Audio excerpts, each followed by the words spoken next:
To Pakistan now, where the government plans to deport some 800,000 Afghan refugees under the so-called Illegal Foreigners Repatriation Plan. The move would see many people deported to Afghanistan regardless of their residency status, including those born in Pakistan to refugee parents. DW visited several Afghan women fearing deportation and life under conservative Taliban rule. Maluda was born in Pakistan, but her Afghan background means she faces deportation to Afghanistan. She is deeply worried what that would mean for her future prospects. What would we do in Afghanistan? The Taliban have restrictions on women.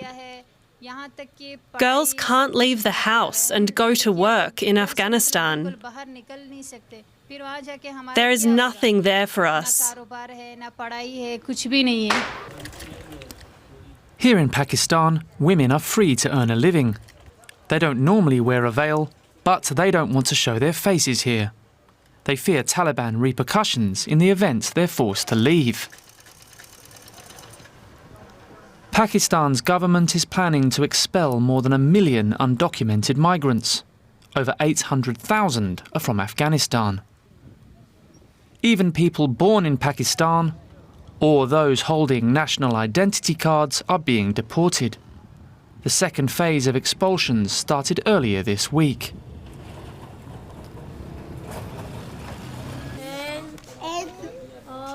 Education is at the forefront of many women's minds, with the Taliban in Afghanistan excluding most girls from attending schools.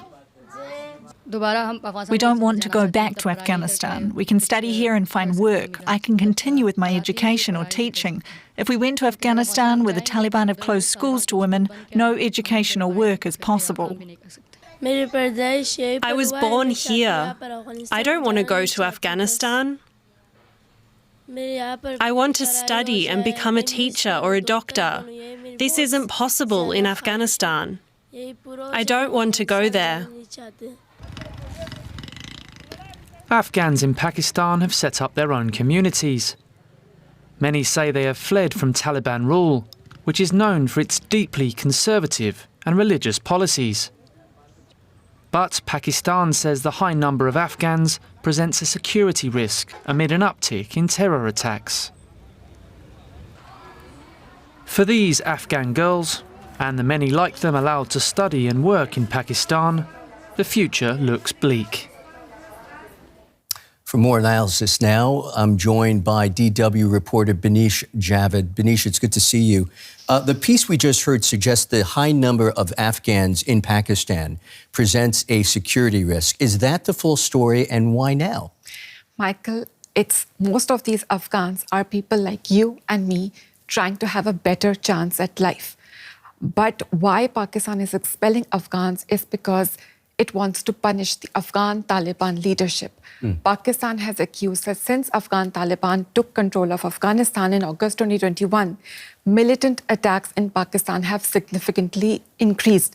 And the statistics prove that thousands of Pakistanis, including hundreds of security officials, have been killed in militant attacks in Pakistan that Pakistan says are planned in Afghan territory. Now, Afghan Taliban deny these accusations. We have to also remember that Afghan Taliban, Pakistan law was long accused of supporting and influencing the Afghan Taliban even during the US and NATO troops' invasion of Afghanistan. And now Pakistan sees it as a betrayal by the Afghan Taliban leadership, that although it has repeatedly asked the Afghan Taliban to contain the threat, to control the militant activities, Pakistan feels like the Afghan Taliban are not towing the line of the Pakistani state anymore. So what are the consequences that we're seeing on the ground? There are devastating consequences. In the first phase of deportations, we saw thousands of homes, families uprooted, and they were forced to go to a country where there is famine, hunger, starvation, and also no freedom for women. And there are thousands of Afghans, documented Afghans, who are studying in Pakistani universities and colleges, including many women. Women are also involved in small businesses in Pakistan. And the thought of this is like the worst fear they can have, that they will be deported, that they will be uprooted and sent to a country where there is no future. So it's like they can see right now that there is a real chance that all their hopes, dreams, aspirations will be crushed if finally also the documented Afghans are deported to Afghanistan. We have less than a minute, but I do want to ask you, what role can the international community play?